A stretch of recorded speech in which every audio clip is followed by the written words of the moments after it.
Hello everyone, मैं अर्जुन स्वागत करता हूं आपका इंग्लिश स्पीकिंग की सेकंड क्लास में।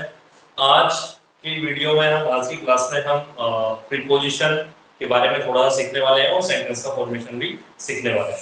तो प्रीपोजिशन कुछ जो मैक्सिमम रिक्वायर्ड है वो मैं यहाँ लिख दे रहा हूँ बोर्ड पर। इनको आप ध्यान से देख करके रिक्वायरमेंट नोटबुक में लिख लेंगे और फिर इसी की हेल्प से हम बाकी के सेंटेंस बनाएंगे।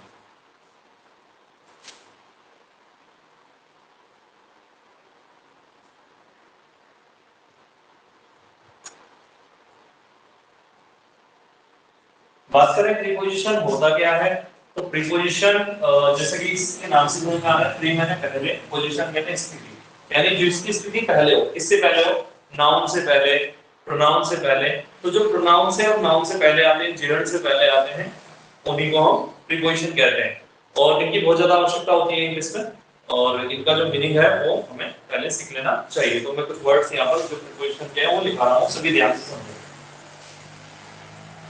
जैसे इन होता है में, ऑन, पर, अंडर,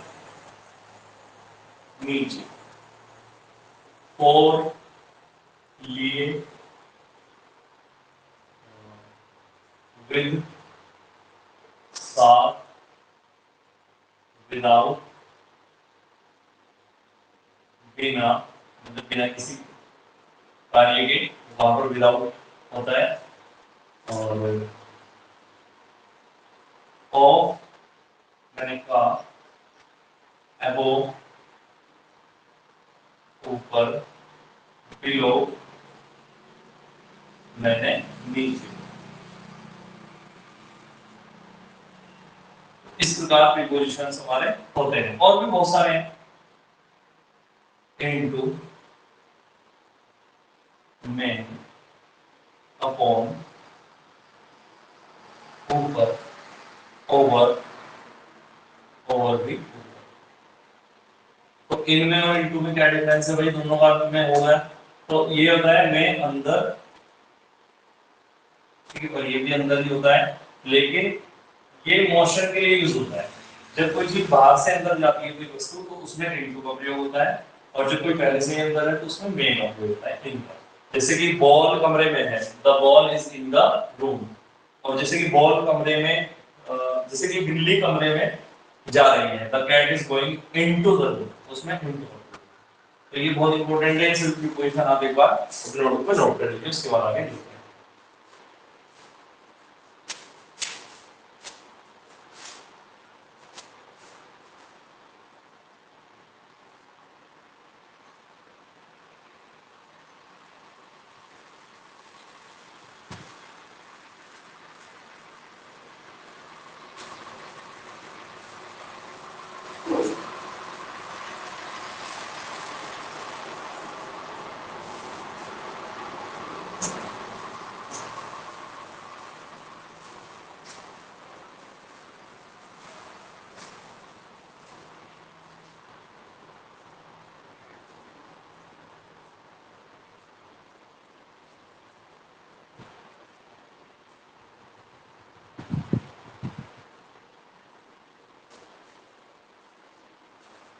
आई होप कि आपने इनको नोट कर लिया होगा और आइडिया की हेल्प से हम सेंटेंस बनाना सीख लेते हैं।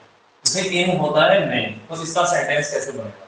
सिंपल है, the cat is in the room. The cat is in the room, cat means बिल्ली कमरे में है, तो इसका हम लिखेंगे बिल्ली कमरे में है। The boy is in the car. लड़का कार में है। और ऑन का मतलब होता है पर, जैसे कोई वस्तु किसी चीज के ऊपर रखी हुई हो, जैसे कि pen, the pen is on the table. The pen is on the table, यानी पेन टेबल पर है। पेन टेबल यानी हिंदी में मेज होता है, पेन मेज पर है। तो ये ऑन का यूज है। जैसे कि the dog is on the roof, ये है रूफ। रूफ में होता है छत, जिसे कमरे की छत होती है। तो डॉग यानी कि कुत्ता छत पर है। इस तरीके से हम ये सेंटेंस बना सकते हैं। अंडर होता है नीचे, तो नीचे जैसे कि पेन है मान लो टेबल के नीचे, तो कैसे लिखेंगे, या पेंसिल है टेबल के नीचे, the pencil is under the table, the pencil is under the table, यानी कि पेंसिल टेबल के नीचे है। पेंसिल मेज के नीचे है। तो इस तरीके से हम इन और अंडर इसका सेंटेंस बना सकते हैं। फॉर का भी मिल जाएगा, जैसे कि this book is for, this book is for Monu, यह किताब मोनू के लिए है, यह किताब मोनू के लिए है। ऐसे आप लिख सकते हैं इसको बुक से, और ऐसे सभी सेंटेंस इसमें से बनाए जा सकते हैं। इसको आप एक बार नोट कर लीजिए।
आई होप कि आपने इनको लिख लिया होगा। आइए इनको रब कर देते हैं और कुछ नया सीख लेते हैं।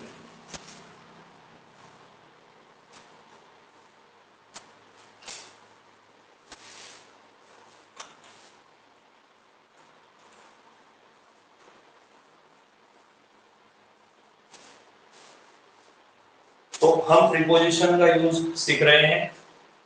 देखिए हमारे पास टेंस होते हैं 12 की, मैं आपको आगे आने वाली क्लास में सिखाऊंगा, लेकिन उनमें से एक टेंस जो कि बहुत आसान है वो हम थोड़ा सा आज देख लेते हैं। प्रीपोजिशन के यूज भी उसी में आ जाएंगे। तो हमारे पास एक टेंस होता है प्रेजेंट कंटीन्यूअस टेंस, बहुत आसान है, इसको एक बार आप ध्यान से समझ लीजिए। बाकी जब मैं 12 के 12 टेंस कराऊंगा तो उसमें भी एक बार ही कवर हो जाएगा, दो बार हो जाएगा। प्रेजेंट कंटीन्यूअस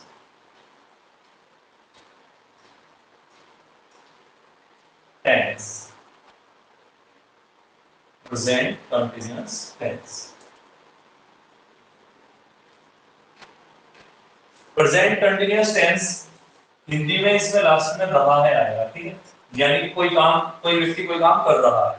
इसमें जो हेल्पिंग वर्ब होती है, हेल्पिंग वर्ब वो होती है इज, एम, आर, और जिसमें वर्ब होती है आईएनजी फॉर्म। तो जितनी भी आप वर्ब लिखेंगे इस सेंटेंस, इस वाले टेंस में, उसमें सब में आईएनजी लगा करके आपको लिखना है। जैसे आप लिखना चाहते हैं प्ले, तो आपको लिखना है playing, PLAYING।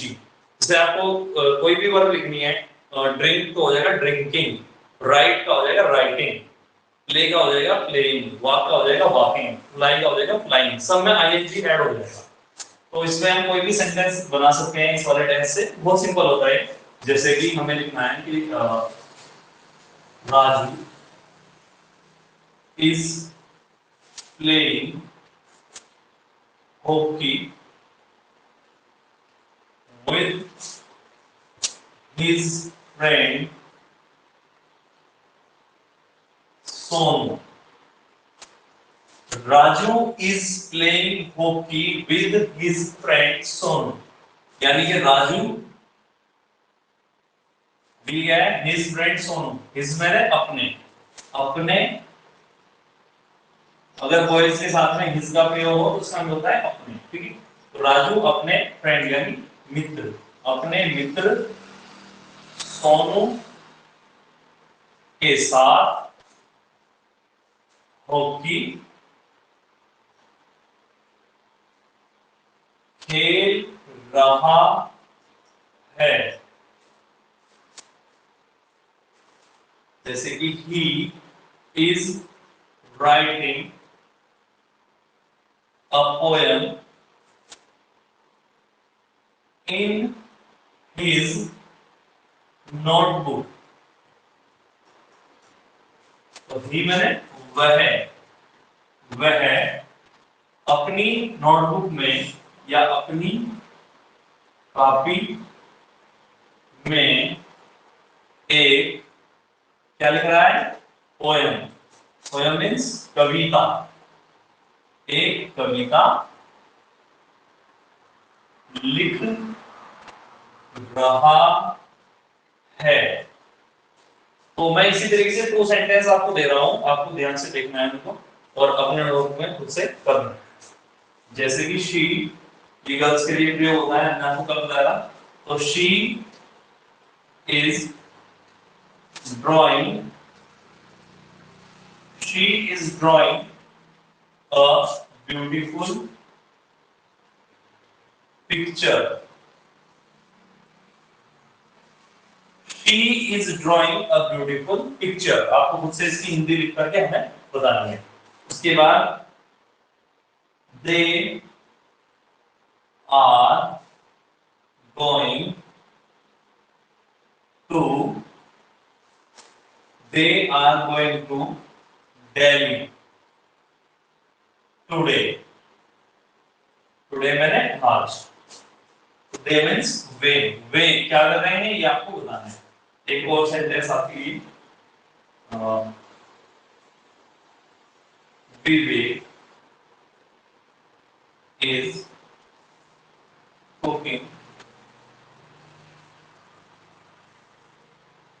Vivek is cooking food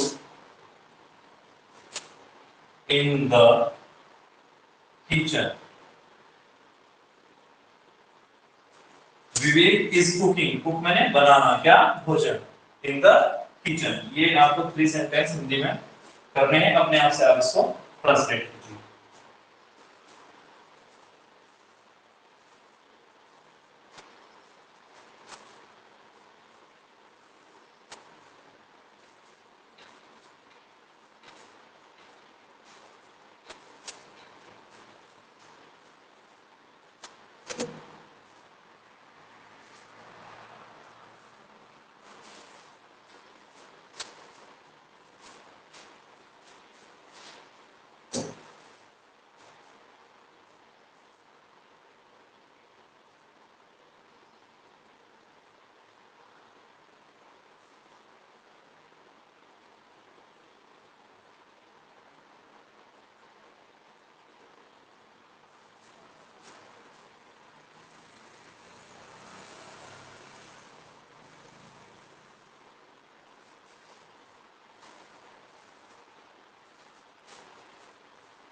I hope कि आपने इनको हिंदी में कन्वर्ट कर लिया होगा, ट्रांसलेट कर लिया होगा आपने इनको हिंदी में।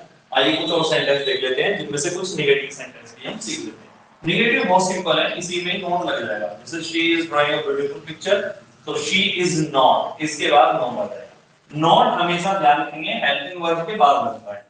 हेल्पिंग वर्ब जहां भी होगी सेंटेंस में, अगर नेगेटिव सेंटेंस आपको बनाना है तो इज के बाद, इज ए मान, हेल्पिंग वर्ब जो भी है, ठीक है, हर टेंस में अलग अलग हेल्पिंग वर्ब होती है, तो हेल्पिंग वर्ब के बाद नॉट लिखा जाता है। अभी मैं एक बार आपको लिख करके बता दूंगा, देखिए कैसे। जैसे कि the farmers are not प्लॉविंग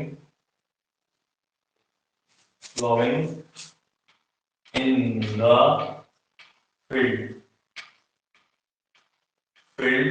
today। तो फार्मर जो है यानी किसान आज खेत में प्लॉटिंग यानी हल नहीं चला रहे हैं, नो। तो ऐसे आप जो है लिख सकते हैं, the teacher is not teaching in the class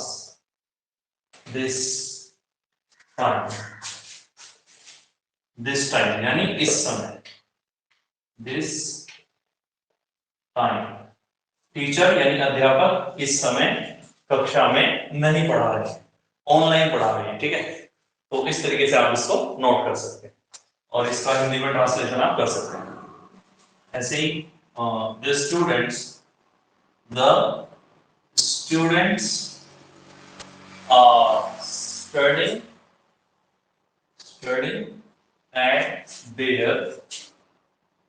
at their home। Students में विद्यार्थी, ठीक है, विद्यार्थी अपने घर पर पढ़ रहे हैं। The students are studying at their home।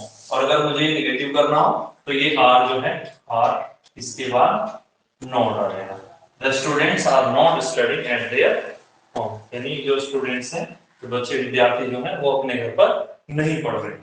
तो इस तरीके से आप इसको कर सकते हैं, are not studying at their home today यानी आज विद्यार्थी आज अपने घर पर नहीं पढ़ रहे हैं।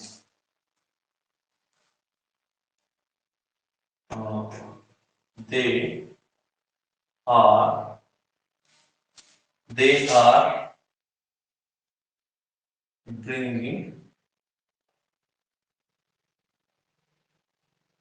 bring मैंने लाना, they are bringing bananas from the market। वो बाजार से केले ला रहे हैं, they are bringing bananas from the market। Raju is drinking milk। Raju is drinking milk on the roof। Roof means छत।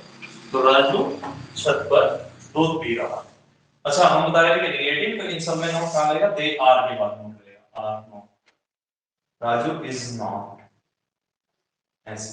तो ये सब सेंटेंस आप नोट कर लीजिए और इसकी हिंदी ट्रांसलेट करके हम बताइए, फिर इसका आगे समझाते हैं।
तो यही वाले सेंटेंस जो कि आपने लिख लिए हैं, ये आपके होमवर्क के लिए है आज के लिए, और आपको होमवर्क में ये सभी सेंटेंस की ट्रांसलेशन करनी है हिंदी में और फिर मुझे सेंड करना है।